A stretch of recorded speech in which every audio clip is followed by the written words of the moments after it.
네, 북한 목선 사건의 파장이 점점 더 커지고 있습니다. 정경도 국방장관 등이 고발을 당했고 청와대도 자체 조사에 들어갔습니다. 자, 이 시간에 김현수 한국군사문제연구원 안보전략실장과 정확한 사실관계를 확인해 보겠습니다. 어서 오십시오. 네. 예. 안녕하세요. 자, 북한 목선은 왜 내려왔고, 왜 몰랐고, 왜 잘못된 발표를 했는가, 이게 굉장히 큰 문제인 것 같은데요. 일단 언제 출발했는지는 차치하더라도 북방에서는 내려온 지 한 3일 정도를 우리가 전혀 몰랐다는 사실 아니겠습니까? 전반적으로 이번 사건 어떻게 보셨습니까? 네, 지금 말씀하신 것처럼 이 목선이 한북 경성에서 9일 날 출발해서 뭐 한 7일 정도 해서 이제 지금 삼척항까지 내려온 거잖아요. 예. 지금 말씀하신 것처럼 NLL을 통과한 게 12일 밤 9시고 그리고 이제 삼척항에 도착해서 한 것이 이제 6시 20분 그리고 지나가는 민간인에 의해서 발견돼 가지고 신고되는 것이 6시 50분이니까 예. 약 58시간. 그렇죠? 네. 약 58시간 정도 몰랐던 시간이. NLL을 넘어왔음에도 불구하고 우리의 해군, 해경, 육군 여기서 몰랐다. 예. 그게 아마 이것이 가장 큰 문제가 되겠죠. 예. 여기서 이제 더하기 빼기가 이제 있을 수 있는데 가장 큰 문제는 만일에 그것이 간첩선이었으면 어떻게 될 뻔했는가. 예. 국민들께서 가장 불안해하는 부분이 해안 경계가 뚫렸다라고 하는 거, 이 자체에 대해서 불안해하는 거고 예. 대통령께서도 이 부분에 대해서 질책을 하신 거라고 봐야죠. 그러니까 지금 왜 몰랐는가가 가장 지금 문제가 되는 부분 아니겠습니까? 네, 네. 굉장히 불안하고 예. 뭐 아무리 배가 작다고 하더라도 배가 작으면 모를 수 있냐 이런 얘기도 나올 수 있고요. 왜 그럼 군 당국, 해경 등등은 막강한 그런 감시 장비가 있음에도 불구하고 왜 몰랐습니까? 몰랐다는 게 그 해명이 선뜻 이해가 되진 않거든요. 그렇죠. 이제 개미 한 마리도 통과하면 안 되는데 예. 동해 바다가 이제 워낙 넓긴 넓죠. 넓는데 그냥 우리가 얼른 생각하면 뭐 그렇다고 해서 제가 이제 국방부의 그 어떤 그 책임을 대해서 또는 해양경비대의 책임에 대해서 이거는 아니다라고 제가 이제 변명해 주려고 하는 건 아니고요. 네. 수많은 북한 선박들이 일본으로 떠내려가잖아요. 예. 그런데 일본의 해군력이라고 하는 거 사실상 뭐 초계기 포함해서 경비함까지 포함하면 우리보다 훨씬 더 강하다는 것은 세상이 다 알고 있단 말이죠. 예. 그럼에도 불구하고 북한의 선박들이 그렇게 떠내려와서 한참 이제 백골이 다 된 거 발견하고 하는 것을 우리는 수없이 보잖아요. 네. 그러니까 이제 일본이 그렇게 막강한 해군력을 갖고 있으면서도 이제 그걸 일일이 다 잡아낼 수 없다는 한계가 있다라고 하는 것을 먼저 말씀을 드리고요. 예. 두 번째는 올해 1월 1일부터 오늘까지 총 몇 번에 걸쳐서 NLL 이북으로 그 NLL을 침범한 북한의 어선, 그러니까 북한의 해군이 아니고요, 해군 함정들이 아니고 예.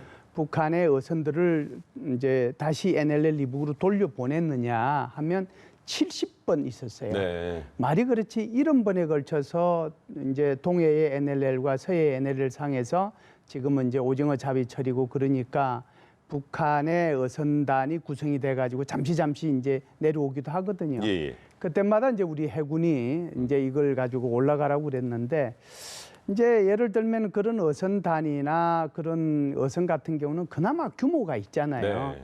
지금 같은 경우에는 이번에 내려온 것은 길이가 한 10m 정도 되고 28마력짜리의 엔진을 하나 달고 개운기 수준이죠. 예. 그리고 이제 2톤 정도 되는 건데 이것까지 잡아낼 수 있는 우리의 그 초계기 또는 경비함의 레이더 또는 이제 육군의 레이더가 완전히 최신화돼 있고 그러면 얼마나 좋겠어요. 근데 제가 볼 때는 그 정도를 하려고 하면 국방비가 아마 꽤나 더 투자가 돼야 될 겁니다. 그렇다고 해서 이걸 투자 안 해야 된다는 것은 아니고 예. 투자를 해야 되지만 그나마 이번 같은 경우에는 목선에 그다음에 뭐 엔진도 제대로 안 달린 만일에 이번에 내려온 그 북한의 그 목선이 적절한 무기 체계를 갖추었으면 제가 볼 때는 이거는 100% 잡혀요. 그런데 이 정도 되는 것까지 다 잡으면 좋은데 그 잡는 데는 한계가 있다라고 하는 것을 국민들께서 좀 이해를 해주셨으면 좋겠고 네네. 두 번째는 만일에 그것이 뭐 간첩선이고 일정한 규모를 가진 무기 체계가 탑재돼 있다라고 하면 우리가 가지고 있는 해군의 초계기와 경비함, 경비정, 또 우리의 육군의 그 가지고 있는 여러 가지 감시 장비를 통해서 충분히 잡아내서 여기에 대응할 수 있다. 예. 그러니 이 부분에 대해서는 예를 들어서 이제 사실의 왜곡 문제나 뭐 이런 것들에 대해서는 이제 앞으로 이 진실 규명이 이루어져야 되겠지만 네. 적어도 왜 못 잡았느냐 하는 부분에 대해서는 국민들께서 조금 이해하시고 안심하셔도 괜찮다. 그 말씀을 좀 드리고 싶습니다. 그럼 이런 겁니까? 지금은 어쨌든 지금 보시는 그 소형 그 나무배 정말 작은 그렇죠. 나무배에 나무배죠. 아무것도 무기도 없고 그런 게 없고 그냥 어선들 4명만 타 있었는데 만약에 똑같은 배라도 저게 무기가 만약에 실렸다면 감시 장비에는 다르게 식별이 되는군요. 그렇죠. 저게 이제는 CCTV를 통해 가지고 네. 어떻게 생겼는지를 우리 모두가 이제 알고 그렇습니다. 있잖아요. 길이 10m의 목선 정도면 저걸 가지고 이번에 그 선장이라고 하는 사람이 내려온 것도 대단하지만 네. 일주일 넘게 걸려서 예. 저게 내려오면서 기관 고장을 그러니까 엔진이 고장 났다. 저는 뭐 의도적이라고 보긴 네. 해요. 게다가 이제 한 7, 8일 정도 하려고 하면은 이게 꽤 많은 기름이 필요한데 예. 그것도 이제 실어야 되는 문제도 있고 그러는데 이게 이제 어찌됐든 뭐 내려오긴 했는데 만일에 저것이 간첩선이라고 하면 저런 규모로는 못 움직여요. 못 움직인다는 거고. 그리고 한번 보세요. 기관 고장 났으니까 표류를 하는 거죠.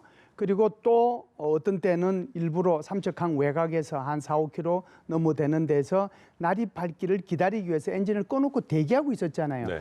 그러면 이것이 지금 부유물이 이렇게 출렁거리는 건지 배가 움직이는 건지 이걸 모른다는 거죠. 예. 이제 아무리 그 성능이 우수하더라도 한계가 있는 건데 만일 간첩선이라고 그러면 그렇게 몇 시간씩 대기하고 천천히 기동하고 그렇게 해가지고는 목적을 달성할 수가 없겠지요. 알겠습니다. 그래서 저도 이제 해군에 관련되는 분들한테 질문을 좀 해봤어요. 네. 그러니까 저보고 하는 얘기가 아유 선배님 그거 간첩선이고 그러면 예. 그걸 왜 못 잡아내겠어요. 근데 이제 결국은 어찌됐든 아무리 목선이라도 경계 자체가 뚫린 것에 대해서는 네.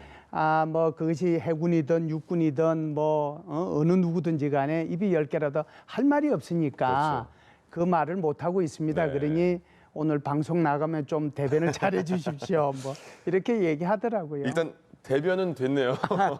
알겠습니다. 이해를 좀 하셨으면 좋겠습니다. 알겠습니다. 그리고 이 4명의 그 선원이 타고 있었습니다. 네, 선장 네. 포함해서 이제 네. 4명인데요. 2명은 귀순 의사를 밝혀서 지금 남아 있다고 하고, 근데 2명은 돌려보냈잖아요.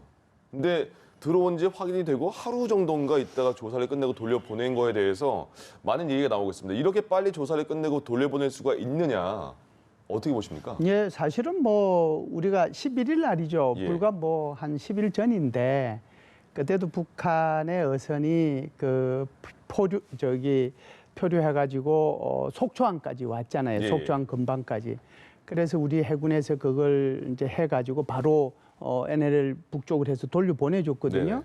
그 논리라고 하면 그 선박에 대해서도 일일이 다 조사를 다 해야죠. 합동신문도 하고 너 왜 그랬느냐 하고 다 그런 절차를 밟아야 되는데 예.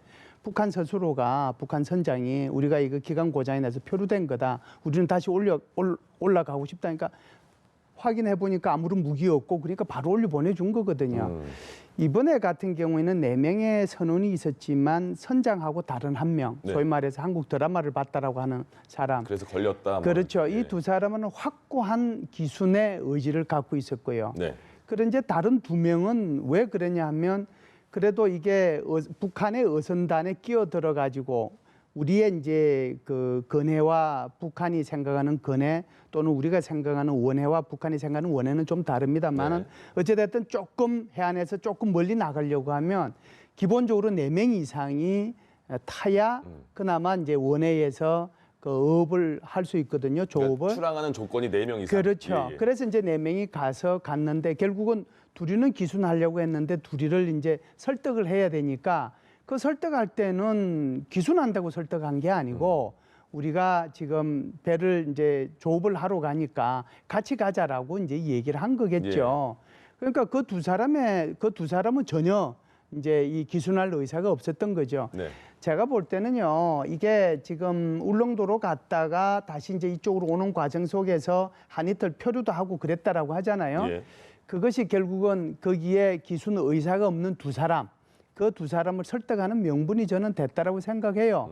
이제 그걸 보면 그 선장이 굉장히 머리가 좋고 준비도 철저히 했다라고 저는 보는데요. 네. 왜 그러냐면 아무 문제가 없는데 왜 안 돌아가느냐라고 얘기했을 경우에 설득할 방법이 없거든요. 그렇기 때문에 28마력짜리 엔진이지만 이게 고장이 났다. 아. 다른 사람은 모르는데 선장은 그걸 아는 거죠. 예. 그렇기 때문에 수리했다라고 얘기하지만 제가 볼 때는 의도적으로 좀 그런 측면이 있지 않겠느냐. 합동신문을 하면은 그 결과가 나올 텐데 예. 제가 합리적으로 추론해 보면 그런 추론이 가능하고 그래서 이 사람들의 의지는 그러니까 기순하겠다는 사람 두 사람 얘기 들으면 저 사람들은 아니라고 미리 얘기하잖아요. 저 사람들 절대로 아니다. 그러니까 두 사람 물어보니까 난 절대로 기순하지 않겠다. 뭘 더 조사해요? 빨리 돌려보내는 게 낫죠. 그래서 돌려보냈다 이렇게 보시면 되고요. 예. 이게 무슨 뭐 일주일씩 해야 되는데 왜 뭐 빨리 했느냐 한번 보시죠. 예. 만일에 대공 용의점이 있고 군인이고 북한에서 대공 용인점이라는 건 그러니까 간첩일 수도 있다 이런 그렇죠. 얘기죠. 간첩일 예. 수도 있고 예. 무기가 있고 군인이고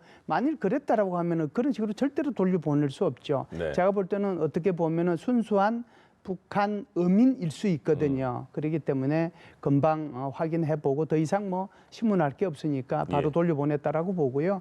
나머지 이제 여기에 그 기순 의사를 밝힌 두 사람은 계속해서 합동 신문을 하고 있잖아요. 예. 그러니까 그 사람들은 충분히 이제 뭐 얘기할 것들이 많이 있겠죠. 그 신문 결과를 좀 지켜봐야 될 것 같습니다. 알겠습니다. 자, 그리고 또 계속 아무튼 그 여러 요소들에 대해서 논란은 사실 있는 네. 부분이 많습니다. 네. 청와대 발표에도 논란이 있는데요. 청와대가 이런 말을 했어요. 원래 전례상 이런 사건은 합동신문조사가 끝날 때까지 발표를 안 한다. 그런데 일부 언론이 먼저 오보를 해서 어쩔 수 없이 보도가 나갔다. 그리고 귀손 의사를 갖고 넘어왔다는 보도를 하면 남북 관계가 경색될 수 있다. 뭐 이런 말도 했고요. 그러니까 뭐 전반적으로 어떤 말인지는 알 것 같은데 얘기를 들어보면 그래도 이런 우리나라 안보에 중대한 사안인데 너무 북한 눈치만 보는 거 아니냐 이런 얘기도 나오거든요. 예, 대변인께서 그냥 그런 말씀을 안 하셨으면 더 좋았을 네. 거다는 생각은 저는 개인적으로 해요. 예. 그럼에도 불구하고 지금 앞부분은 뭐 말씀이 저는 맞다고 봅니다. 그런 네. 문제가 생기면 사실상 합동신문이 끝날 때까지는 안 하거든요. 그래서 뭐 우리가 아시다시피 그 전에도 이렇게 몇 명씩 이렇게 뭐 때 탈북이라고 할까요? 그렇게 오면 사진만 찍고 가고 네. 그리고 난 뒤에 이제 합동신문 끝나고 나면은 이제 다 이게 보도를 하잖아요. 근데 그렇지 않은 상태에서 해경에서 가는 1보, 2보, 3보가 이제 여러 부서로 가다 보니까 그 과정 속에서 새는 거죠. 예. 또 우리 기자가 해야 될 일은 그 빨리 이제 잡아내는 것이 네네. 우리 기자들의 몫이기도 하고요. 그러다 보니까 이제 여기에서 이제 오해들이 생기기 시작을 한 거거든요. 예. 이제 그럼에도 불구하고 뭐 대한민국이 자유민주주의 국가고 언론의 자유가 보장되는 건데 이것 가지고 시비 걸 일은 아니다. 그래서 그런 차원에서 보면 우리 대변인님께서 한 발 좀 물러서서 말씀을 하셨으면 훨씬 더 좋지 않았을까 하는 생각은 해요. 예. 그리고 하나가요. 이런 얘기가 또 나왔습니다. 그 합참에서 이제 브리핑을 했죠. 그러니까 네네. 백브리핑이라고 이제 익명으로 브리핑을 했는데 그 자리에 기자만 있었던 게 아니고 청와대 지금 현직 뭐 행정관이 들어가 있었다. 브리핑을 2번 했는데 2번 다 행정관이 사복을 입고 뒤에서 지켜보고 있었다. 그러니까 이건 청와대가 어느 정도 발표에 대해서 조율한 거 아니냐 이런 논란도 나오고 있어요.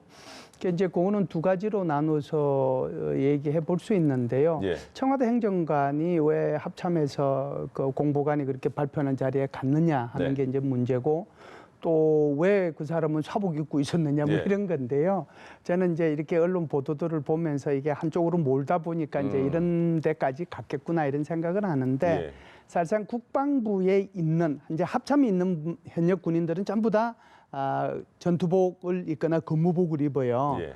그런데 국방부에 근무하는 군인들은 전부 다 사복을 입습니다. 네. 당연히 우리 여기 이제 청와대에 와 있는 군인들, 해군, 공군, 육군을 포함해가지고 중령, 대령, 장군분들이 여기 와서 근무를 하는데 예. 이분들은 당연히 사복을 입죠. 네. 사복을 입고 이런 이제 중대한 사안이 있으면 그 행정관이 하는 역할이 뭐겠어요? 예. 결국 청와대와 국방부 사이의 연락관 역할을 수행하는 거고 예. 무엇이 어떻게 돌아가는지 그걸 보고 보고해주고 이쪽 분위기가 어떤지 이쪽으로 또 가서 얘기해주고 하는 그런 역할이잖아요. 근데 그 한국당의 백승주 의원은요 이렇게 말했습니다.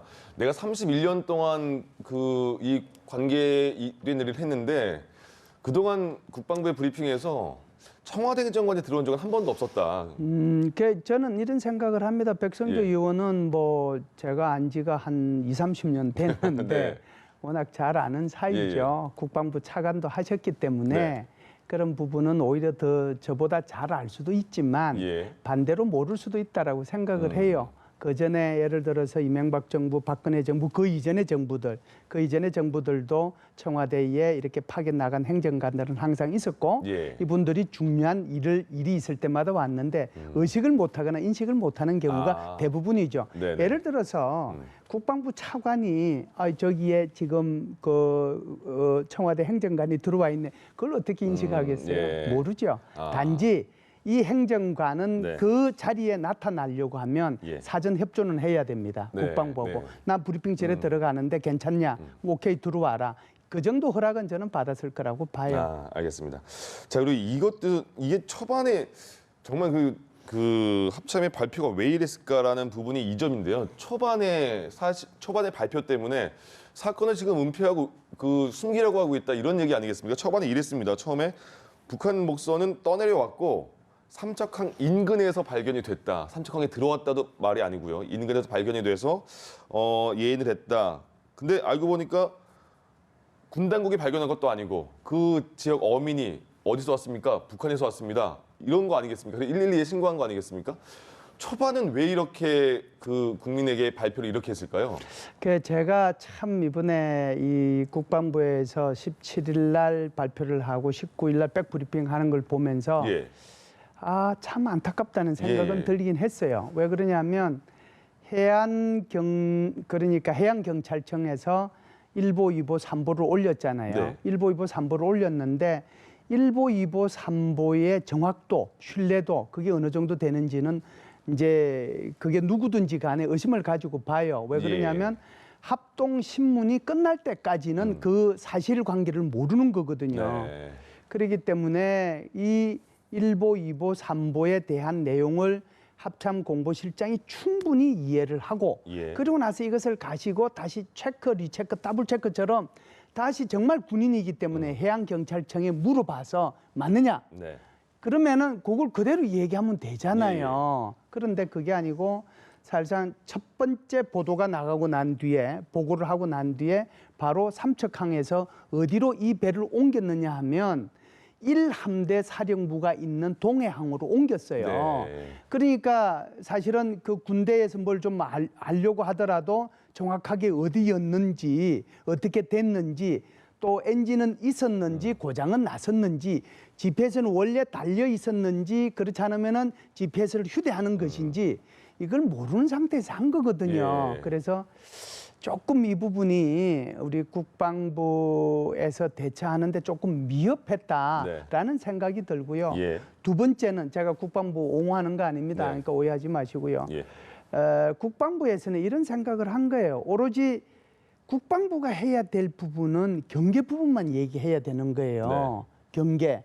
그래서 우리는 뭐 예를 들어서 그 비서리기, 그다음에 경비함, 그다음에 육군의 그쪽에서의 경계가 어떻게 돼서 이 부분이 어떻게 됐다는 그 부분만 얘기를 해야 되는데 국방부 입장에서는 그 기간 내내 지금 사실상 경비함도 그렇고 비서리기도 그렇고 지금 전부 다 증가해가지고 지금 그 경계를 하고 있거든요. 네. 조업철이기 때문에. 예. 그래서 그걸 다 일지를 그것만 이제 확인할 수 있으니까 일지를 확인해 보니까 이상 없이 다 비서리지기는 그 초기에 다 했고 경비함은 어디를 돌아서 어디를 항적이 다 나타나니까 다 나타난 거예요. 예. 그러니까 기본적으로는 이상이 없는 거죠.